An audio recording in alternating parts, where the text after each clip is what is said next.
Hi everybody, this is Steve Slane for USD 413 Spotlight on Education, Chanute Public Schools. This is a production of My Town Media, and we will be hosting this out on the internet after we get everything edited out following the program, so we hope you stay with us through this. And my guest today is Mr. Koester, the Assistant Superintendent for USD 413. Thank you, Steve. Yes, and you can tell that he's excited to be here, just as Dr. Adams would be. Yes, always excited. There's always trepidation. I don't know, it's like, oh God, what's he going to say? So, well, I think today is, for what we're talking about, you spent the last few weeks up at the Capitol talking about special education funding and so on and so forth. But, it's kind of, I want to go back into things because this has been a long process getting to this point, and people don't know what they don't know. So from my experience, want to take some time just to explain what I've observed and what I went through my career and so on and so forth. So, and then we'll give you about a minute at the end to talk. No, just kidding. Well, this sounds like a crazy place to start, but when were you born? 1976. So see, when I started teaching, you were 4 years old. So understand that when I first got my degree and started teaching, I remember just in the first year or two in the 80s, we started hearing about conservatives in Western Kansas wanting to push for state assessments. So we started hearing about it that long ago, and then we kept talking, through the 80s, we kept hearing more about it. But, we went in these crazy things, which you know about now, but the idea of not all kids learn the same, what a crazy concept, they're not all cookie cutters, that's the word I'm going for, but not, so trying to teach everybody the same way and for one test is not realistic. I'm just going to say that you don't have to agree because you're in a position you don't, but as a retired teacher who came back to help out, that I never saw that as, because some kids are not going to, that doesn't mean they can't learn or are stupid, but they may not do well on a test. Right, yeah, and there's obviously there are so many reasons why a kid may not do well on a test, specifically when that assessment becomes I guess more or less a one-time shot. Yeah. And I know like our assessments now are really 2 days or 3 days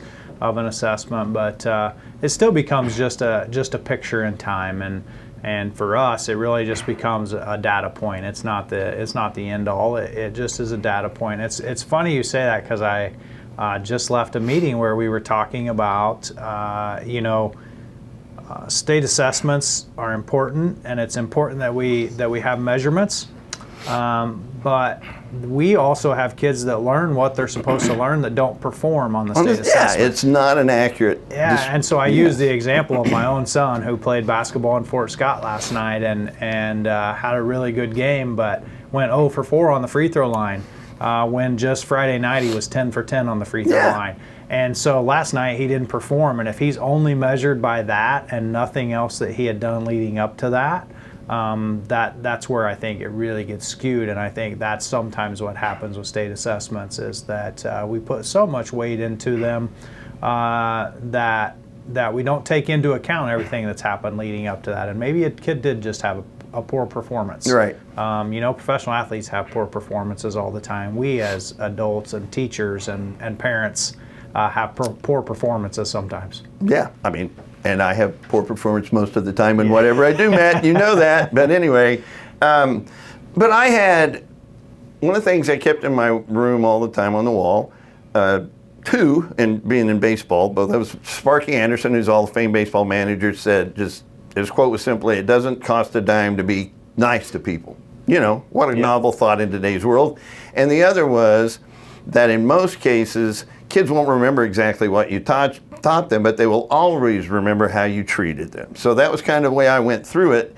And so as we got into the 90s and they started going into all the school improvement stuff, and we went to the NCA and all the other acronyms for in school improvement, and you graduated, when did you start teaching?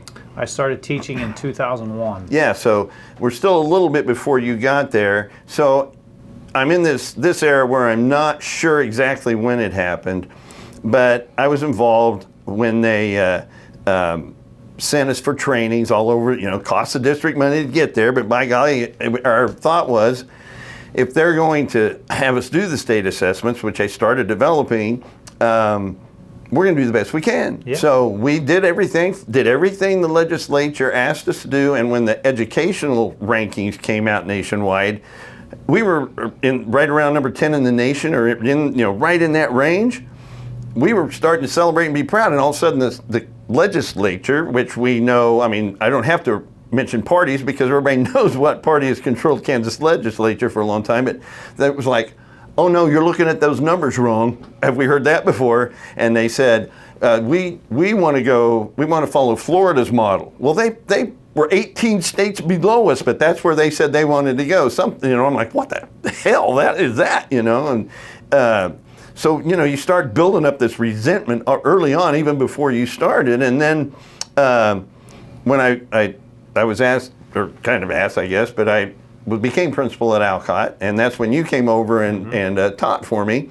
And so one of the things that really started, and I was a lifelong Republican, and I guess I should say before you came, because you deal with this a lot, in the 80s, we started to see more and more kids that the parents couldn't handle it, so they were living with their grandkids and so on and so forth. And then in the 90s is when we started seeing more foster kids. It was there, but you see the numbers start to grow. And so as they grew, it just became, it was different. The culture became different, and it was more challenging. And people still today see school as it was when they went, and it's nothing like it was even 10 years ago when I retired. Am I correct in that? Yeah, I think that's a very fair statement. I think that, over time school has changed, and I think school has absorbed some roles maybe that schools didn't absorb in the past. Yes. And really even just big programs that you can think of, school lunch program, that's not always been a thing. School breakfast program hasn't always been a thing. 10 years ago, we didn't have mental health workers from outside agencies in the schools to help provide services and things. So yeah, I think school today is not the same as it was. And maybe one of the bigger factors is not just kids, though, about what's different at school. The other thing that's different is there's an expectation, and well, it's not really an expectation. I guess I should say there's a reality that in order for kids to be successful post-school today, they need a different level of training than they did 50 years ago. Right. So every kid needs to be successful now, not just some kids. It's not the same sift and sort model, that public schools were designed for. Public schools really were designed to sift out kids and prepare the most elite to be able to go to college. And today, public schools are to prepare kids to be successful post K-12 education. Right. Some of those are going to go straight into the workforce, but the skills that they're going to be required to be successful in that workforce are different today. Your pathways programs that you guys have developed are kind of geared toward a lot of those things. So one of the things that I think a lot, I'm an unaffiliated voter. I was a lifelong Republican for a long time, but one of the things, reason I was during the 80s and 90s and unemployment welfare type situations, and then when they said, we'll give you so much per kid, as an educator, I felt like we started seeing some of those families take advantage of it, and having kids not to have, they looked at it as money, because they get more in it. And so we ended up getting more from those types of families. And unfortunately, that's when we started seeing more of the foster care situation develop. And I may be wrong, but as a perception, as an educator, and I know a lot of people, that's where they have this, they want everything given to them, and so on and so forth. But the big thing that started making me switch and my thoughts was, and you may or may not remember, but in 1992, Republican primaries. We had a state senator named Dwayne Umbarger, and our board representative was Val DeFever, and I'd gotten to know both of them through my time, and the Republicans ran that thing on the last weekend before the primaries. Do you remember when they ran the ads that they were all atheists? And all the moderates throughout the state, they put it in the papers and all that. It was before the internet, but they ran this statewide thing in their own party that these moderates were atheists, and that's where they pretty much purged moderates, and the Kansas Republican Party has been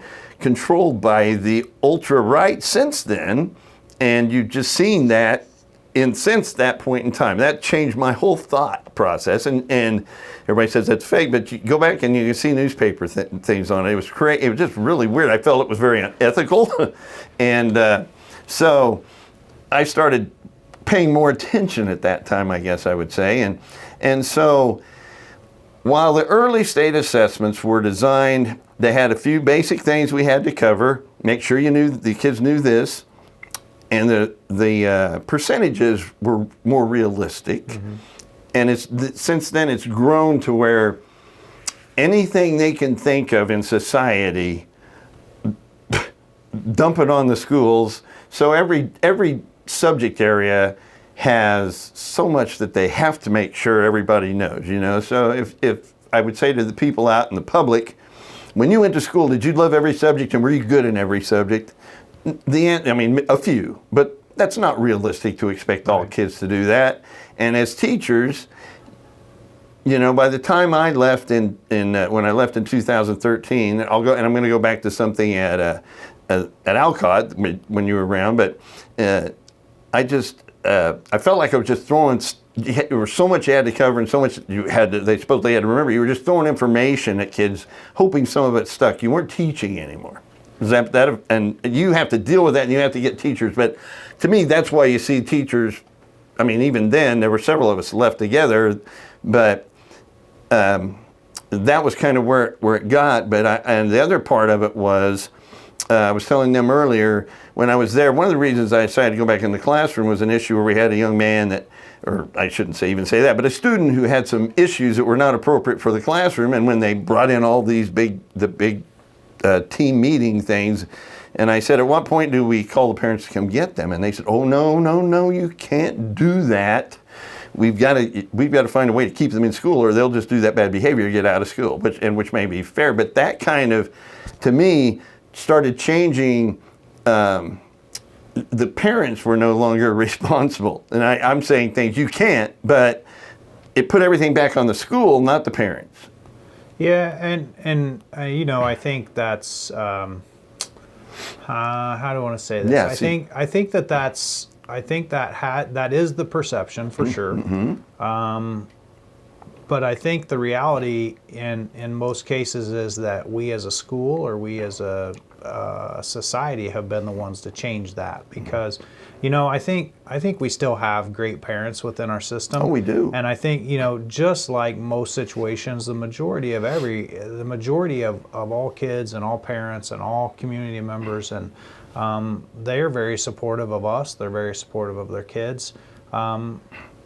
A majority. Yeah, but we have kind of assumed some of those responsibilities instead of, in some cases, partnering with the parents.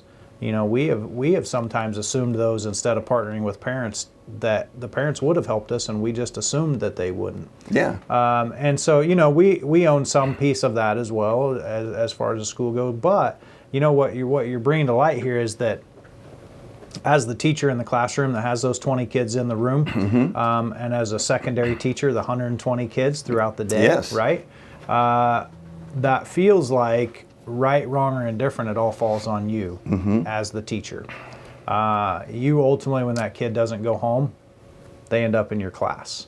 They end up a lot of times disrupting the learning of other kids. Yes. And that's what really starts wearing on teachers. Is not, it's not because kids are bad. It's not because kids misbehave. Kids have always misbehaved, but it's when teachers start feeling like other kids in their class are losing the opportunity to learn, that's when they really, this burden, it just becomes overwhelming for Yeah. them, because now they're not just, it's not just a one kid problem. A one kid problem becomes a 20 kid problem. But yeah, because the other kids can pick up on that, and and that's where I after coming back from 10 years, I see that, and I know you've been in charge of. You are now charged with coming up with plans how to help these kids around the parents, because far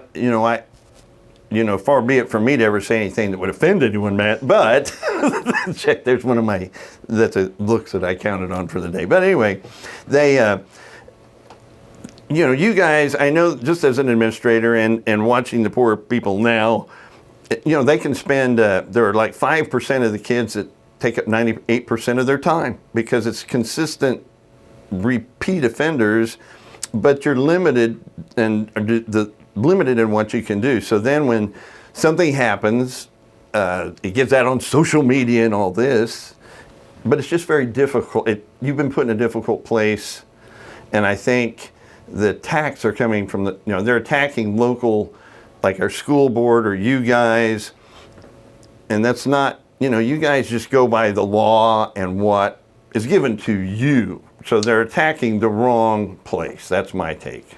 Yeah, and I think, again, that extends. I think that extends everywhere, society-wise. I don't think there's the same level of respect for professions that there used to be. And I think ultimately, if I had to put that blame somewhere, I would put that blame in Topeka. I think it started with the attacks from Topeka on public education. Yes. Which the attacks towards public education, from my standpoint, really are attacking the integrity and the value of a teacher. Yeah, individual. Not necessarily the school system itself. It ends up being an attack on the teacher. And just like what we're facing now in the legislature with the education savings account bill, is that whether they mean to or they don't mean to, the perception coming out of that is that public schools are failing all of our kids. Yes. And so we need something different. And may I cut in on that? Yeah. Didn't you say whether they mean to or they don't mean to? Yeah. They mean to twist it to make it sound like that. I feel it's purposeful and it's terrible. Yeah, and it very well may be. I don't want to pass judgment myself. You can't. On that, Yeah, you can't. But either way, again, whether they mean to or not, that's what's happening, yeah. and it is making teachers not feel very valued. And teaching, a long time ago, Dr. Wire told me teaching is not a profession, teaching is a vocation. And you teach because you want to teach, not because you're making all this money and not because there's prestige that comes with it. You teach because you want to teach, and when the highest level, I guess, if you want to look at it that way, as legislature is continuing to put out this idea that public schools are failing. As a public school teacher, you're basically saying, I'm not very good. And I don't really make that much money as a public school teacher for you to be able to criticize me for what I do. Yeah. When I have accepted all of these other responsibilities. Yeah, you don't you don't go into education for money. I mean, that's if you do, you're stupid, because you're not going to make money. And well, unless they get to your position, and no, I'm kidding. Yeah. No, but it's not. You're there for kids. That's why people go into education. And so, I try to not to use too bad language, but I take it personally when they start attacking the teachers like they are now, calling them groomers, and as we said, like you want to teach atheism and so on and so forth, or atheism and all these other things. I mean, there are bad people in any profession. So I'm sure there are some bad teachers, but look at the legislature, my God. So for them they're trying to put this blanket image of teachers as these radicals. I will say, as I told before we started, that if I'm grooming kids, it's by saying, don't be me. When they do something stupid, I'm like, hey, I know what you're doing. I was you in junior high school. Don't be me. Yeah. I got it. Yep. And I think people who know me would completely understand that. But, for them, when I was going, even before you asked me to go back in the classroom, I was going around in the with the inter-school mail and stuff, at the elementary school and everywhere, people don't realize the number of special, like paras or social workers that are needed for kids. I mean, because behavior disorders and behavior problems are considered a special ed thing now, and kids get on IEPs and you have to provide services for them. And you know, you've got people walking around one-on-one with kids all over the place, and you, with the funding as it is, you can't. And it's ultimately not on you. That's through the co-op that we work with somewhat, and blah, blah, blah, blah, you know. Yeah, and those lines always get blurred, and you know, yeah, special education funding is certainly a concern within the state of Kansas. You know, special education hasn't been funded fully since 2011 by state statute. Right. At 92% of excess cost, and I think, you know, the thing that people don't really understand about that is that when the state doesn't meet that statutory requirement of 92%, we as a district have to make it up. And that's where you're at. Yeah, because federal law doesn't allow us to just say, well, since you don't give us the money, we're not going to provide the services. We still have to provide the services, and so they're still going to cost money. You know, and that is of huge concern moving forward, SPED funding. But what's probably of bigger concern is, how do we get quality educators into our system when it does feel like there's a constant attack here? Because it's, you know, we are a tax-funded entity as a public school system. Yes. There's never going to be enough money to be able to say, hey, if you just threw enough money at it, you can solve the problem. You can get the best people to go be teachers if you throw enough money at it. Well, we already make up over 50% of the state's budget as K-12 education. Right. So, you know, it's not like we can say, hey, we're just going to raise everybody's taxes and we're going to pay teachers $100,000 a year and we're going to do this and that. And the reality is, it's not a money issue. It's an issue of, like, just like most jobs, do I feel valued? Is it worth what I'm doing? Like, am I providing something that's necessary? And if people are going to continue to say public schools are failing and continue to say that teachers are failing, then we're not going to get teachers in the profession. And so, you know, they can throw all the money at it. We could get all the money, which we need to get the money, obviously, to provide better services. However, if we can't find the people to provide those services because we keep, like, dragging down the profession, it's not going to happen. It's not going to matter what money we have. And that's, I mean, I'm back because, you know, somebody asked me 3 weeks before you called me in and said, would you ever go back? And I said, oh God, no way I'd go back in with all this stuff now. But, you know, after Tamara and I talked about it, you guys, it was not fair to the kids or your staff or you. I mean, it was just a bad situation. It was nobody's fault other than, as you said, they and I, you know, you're much more diplomatic. I think they've intentionally done this because, and what bothered me in the past few years has come, you know, kind of become more known what their ultimate goal is. It's made me question my faith and everything else, because if it's to push money toward private or Christian or whatever schools, that's just not right, you know. And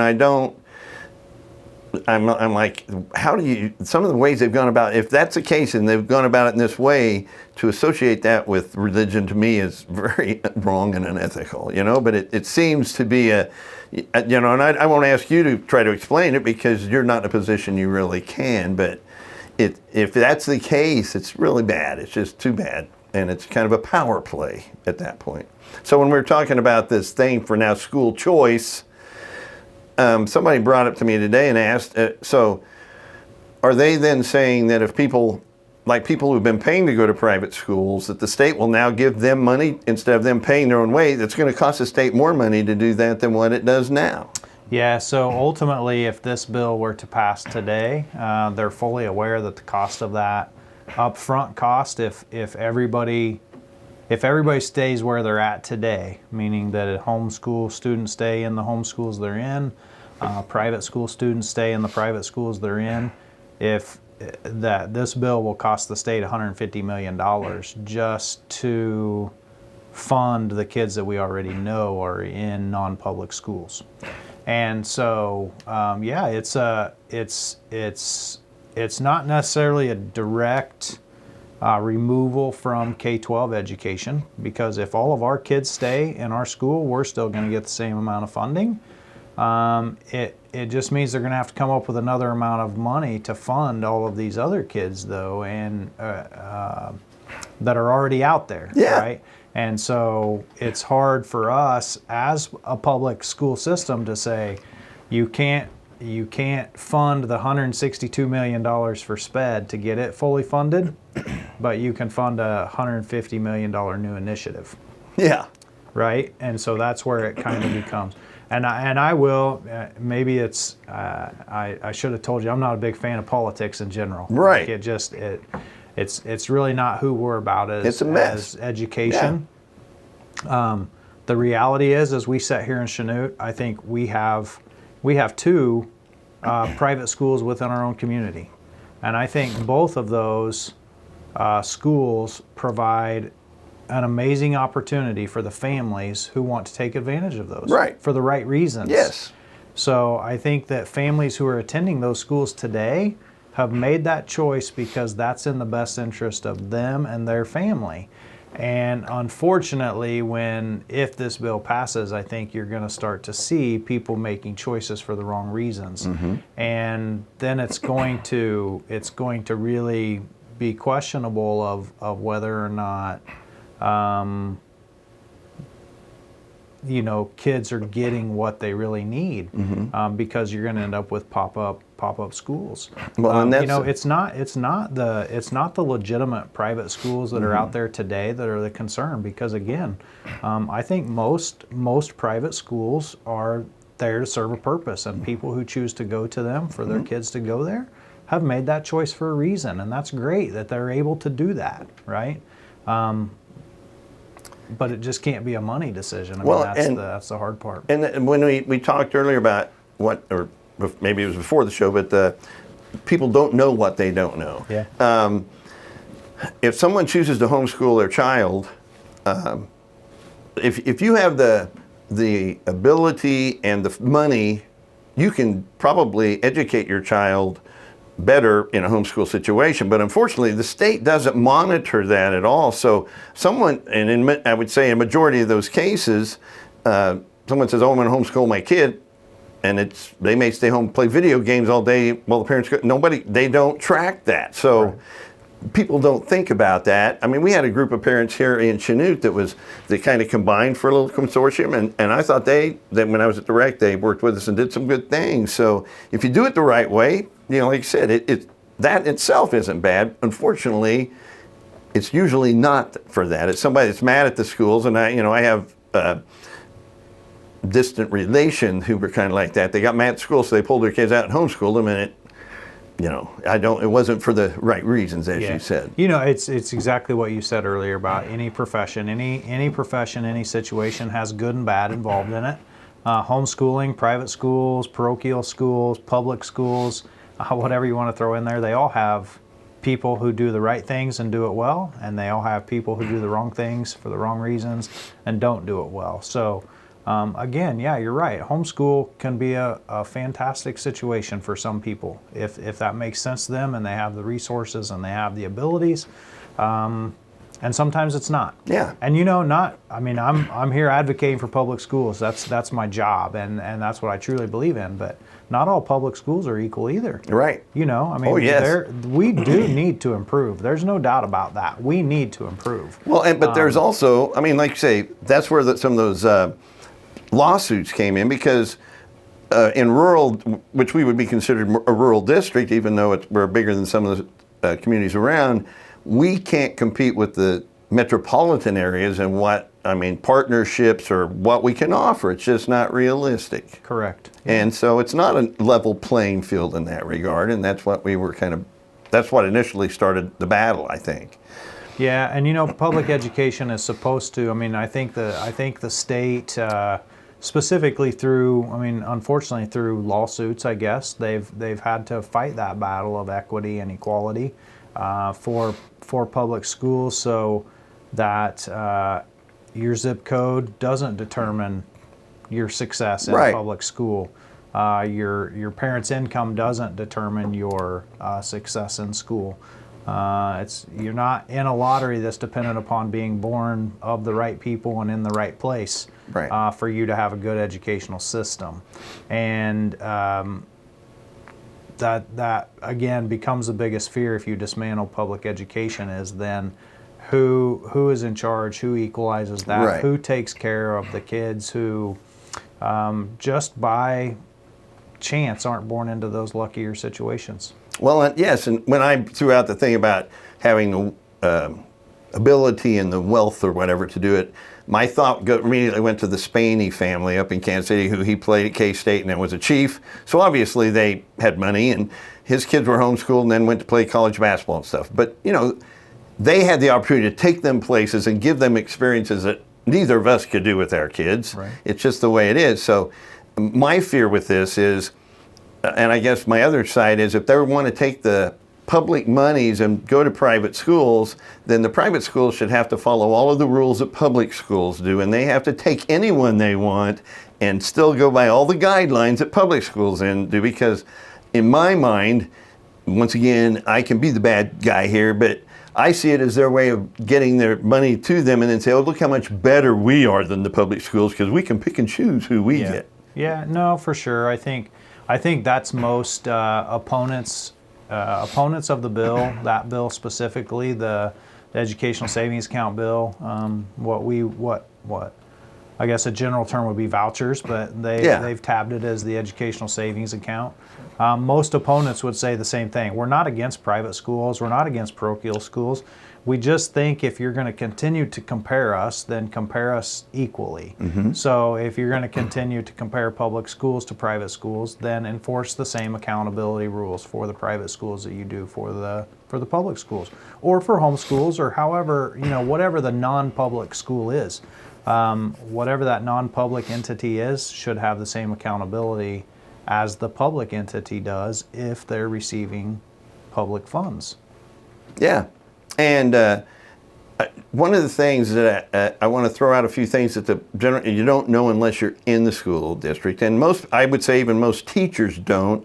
But I was in education or administration enough to know enough to be dangerous on some of these. I don't know as much as you, and I know you can't say certain things, but I know long ago when they were told they had to give more money to the districts, that they took like money that had forever gone to Capers. They sent their part of Capers right to Capers. Well, then they start, and I opened my phone here just to make sure I had it right. But the automated clearinghouse, that's like ACH, it would be the acronym.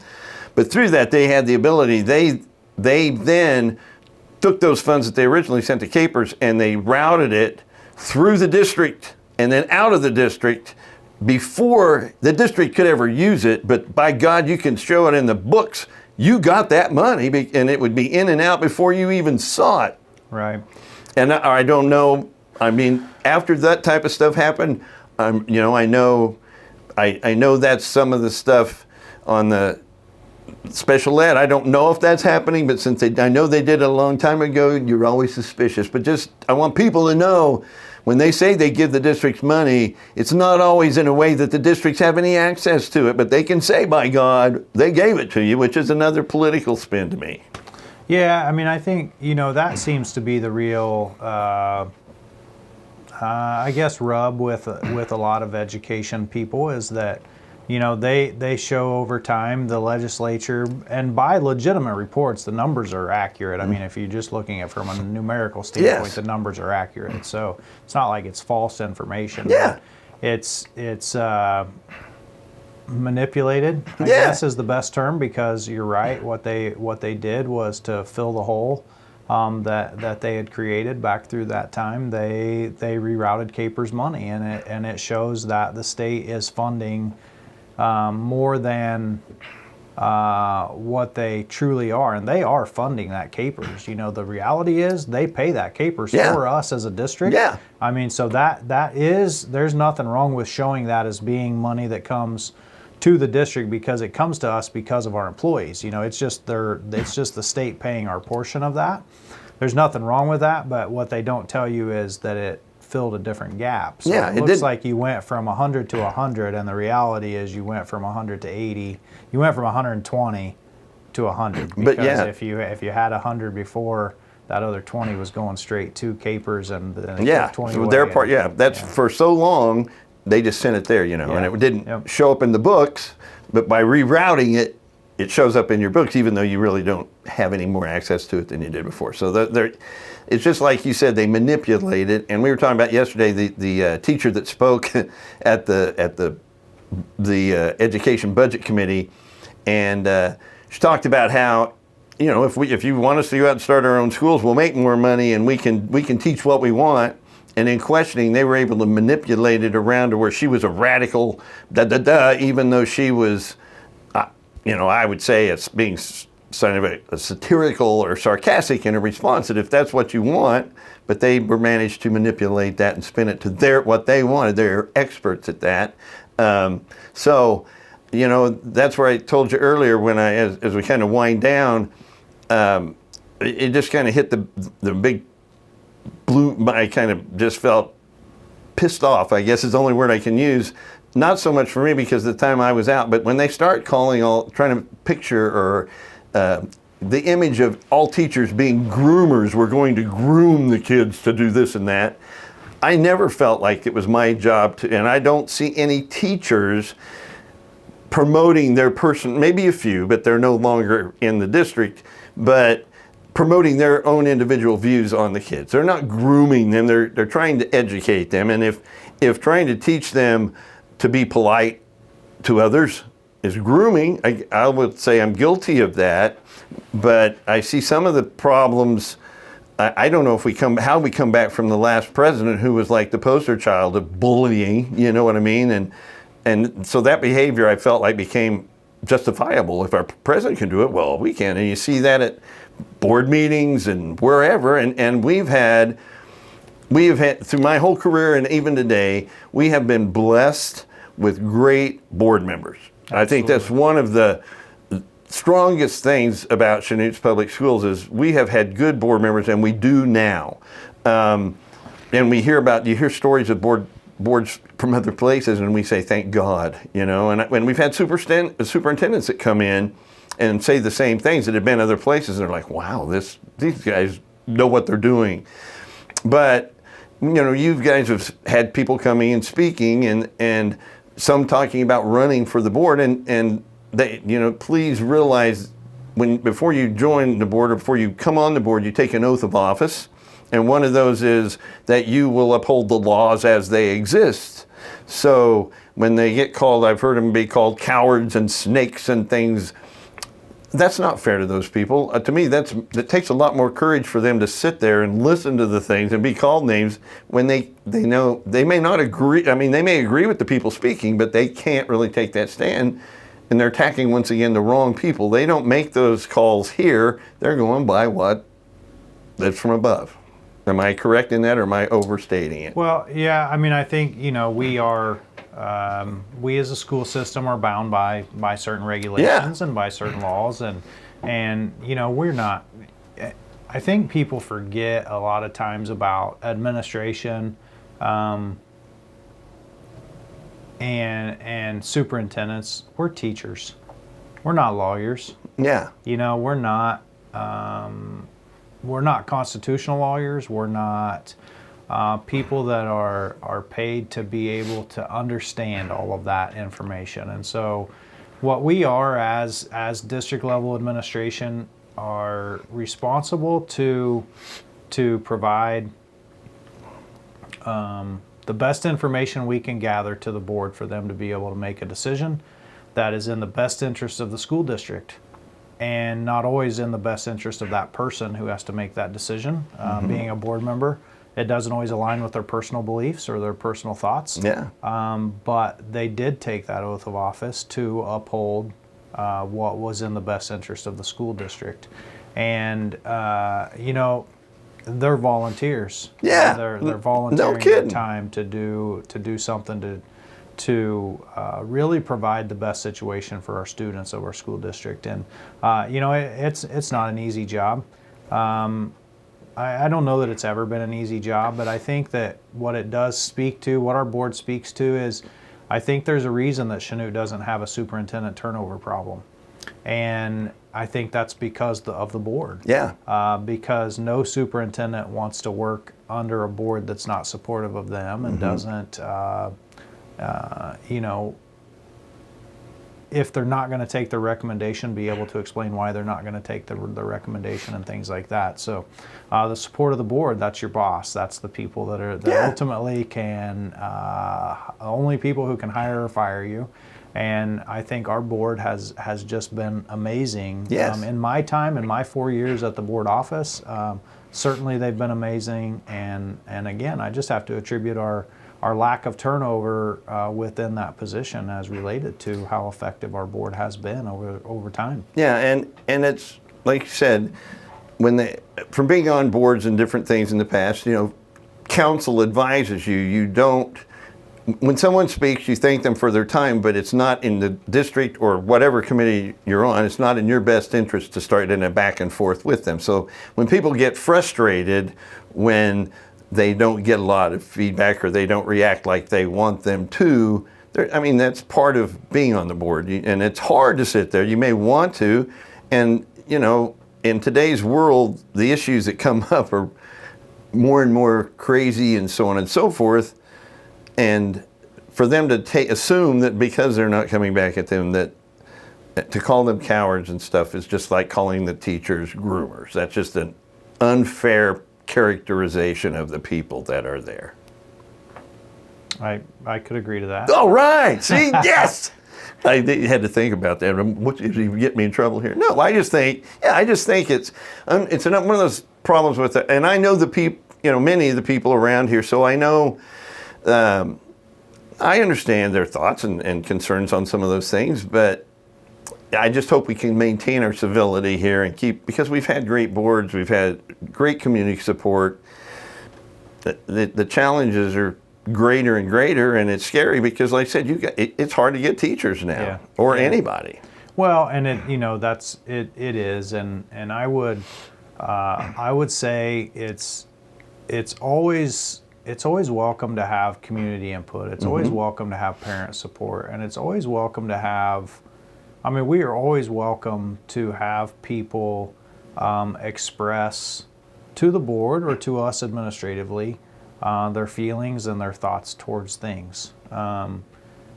We want people to be engaged. Unfortunately, I think you could probably look at a lot of examples across our district, across the state, across the nation, where people don't engage, and therefore you don't end up with best policies or best practices or whatever it is. However, with that comes when people get engaged doesn't necessarily always mean that they're going to drive that either. Sure. But they do drive discussion, they drive thought, and they drive us to continue to research and continue to see if there are better answers out there. So, I think engagement is huge. I think engagement is important, and having people engaged is certainly important. And, I would agree with you. I hope that it remains civil, and I hope that we can keep a level of civility where we don't drive people off from wanting to be part of our district, because it's too important for the kids, for us not to have quality staff, for us not to have quality board members, for us not to have quality administration. I think it's detrimental to our kids if that, plays out that way. So, as I said before, I think our biggest issue in education, no matter what anybody says, is staff. Yes. I think it is recruiting, retaining appropriate staff, and all of these things will either hurt or harm that in every way. And I don't know if you read the newspaper article from a couple weeks ago that was in the Tribune about my legislative adventure. Yes. But I think it still holds true. We have teachers, and you're seeing it every day because you're in the school. Yeah. We have teachers working. They're working their tails off. Oh, yeah. And they really are. They're working super, super hard. They cannot work any harder. They're giving it everything they've got, and continuing to get deflated by outside sources, and that's just not okay. It's just not fair to them. they, the teachers that we have in our system love our kids, and that's why they're there. They're there for our kids. They're not there to put up with the stuff that comes from the legislature. They're not there to put up with the testing requirements and the this and the that. They're there because they want to see their kids succeed. Right. And, it's unfortunate that they all get categorized into this group because there are bad teachers out there. There's no doubt about it. There's some teacher out there today in America that was telling their kids and trying to get their kids to believe their own personal opinions. 100%. Yes. There's a bad cop out there somewhere that did something wrong today. Yeah. There's a bad everything out there. But let's not characterize all of them based on what one or two people have done. Because if you were fortunate as I am to be able, or as you are, to be able to walk into a school and talk to teachers and see what teachers do with kids every single day, it's just not true. Like they are great people who are dedicated to the kids of our system, and they deserve better than the way that they're treated today. Well, and I'll kind of end with something on me. When you asked me to come back, and I said, God, no way I want to. But, by the time Christmas got here, I was kind of like, okay, I don't know if I can. But over Christmas, and I thought about it, and I told the kids when I came back, I kind of made a face, and I was like, I decided I like you, But that's kind of my personality has always been, I give the kids a hard time, and they give it back, and we have fun. And so that's kind of the way it is. And just try to get them to where they're not all going to be, we're talking about their science, they're not all going to remember all of that, but hopefully they come away with a little better understanding of how all these things like the earthquakes in Turkey and all these things around the world, why and how, so in the future they at least have an understanding of that. And if they choose to get into it farther, that's awesome. I've had some kids in the past that do that, but it's kind of been a blessing for me overall because like you said, there's still wonderful kids out there. I have great kids, and there are those ornery ones, but I can relate to them. Yeah. They told me long ago, and you would agree, that I always taught in middle school because my maturity level never went past that. I can understand that. Everybody knows we would agree with that. So, there are so many good things going on. I just ask that people, unfortunately, it seems like what people believe anymore depends on what news network they listen to. And so please don't buy into everything that they're saying, because we have good teachers, and I know most teachers around the nation are there, and it's just getting really dangerously bad, I guess, when they start the personal attacks. So hopefully we can survive this. And lastly, where you said you hate politics, I think you've done a great job of answering these questions well. So I'll just ask, when should we expect to announce you're running for state senate or anything like that? I'll be your campaign manager, man. You can count on me. Yeah, I would put that answer at never at this point in time. I'm not sure that I'm cracked up to be that person. So I'm not sure that fits my personality to have to play that game. And as I respond to that, I say 3 weeks before I went back in the classroom, I said never. That's true. Yeah, you never should say never. That's never say never. So anyway. Understood. All right, Matt, thanks for coming in. I know that was I'm long-winded, and you actually got to speak more than you thought you would through this, but it's kind of a more, we talk about the positive things. This is a little bit more of a difficult situation to discuss because it's so misunderstood in the public, but it's important that we get the word out. So I appreciate you coming in and giving us good feedback, and much more relevant, or what should I say, not as radical as me on my rants or whatever. How about that? So anyway, but thanks for coming in. Yeah, I appreciate you having me. And like I said, it's we would invite anybody in if you want to come see what public education in Chanute's like. Come into the schools and see the great things that we have going on with students and staff and all alike. So you're welcome anytime. Yeah. So as I said with Kellen when I asked him a few weeks ago, for people who have questions, what is your cell number? It's on I couldn't all let my you off the hook, emails. yeah. Do you really want me to put it out there? No, I'm kidding. But once again, thanks for coming in, and everybody else. Once again, I'm Steve Slane for USD 413 Spotlight on Education. Please realize that the schools are not groomers, and we're doing the best we can. We have a great group of people. When I worked in the schools in the mail and stuff, everywhere I went, good things are going on. So please have faith in us, regardless of what you hear in the news. And we'll work through these challenges as we move forward. So thanks again, and have a great week, everybody.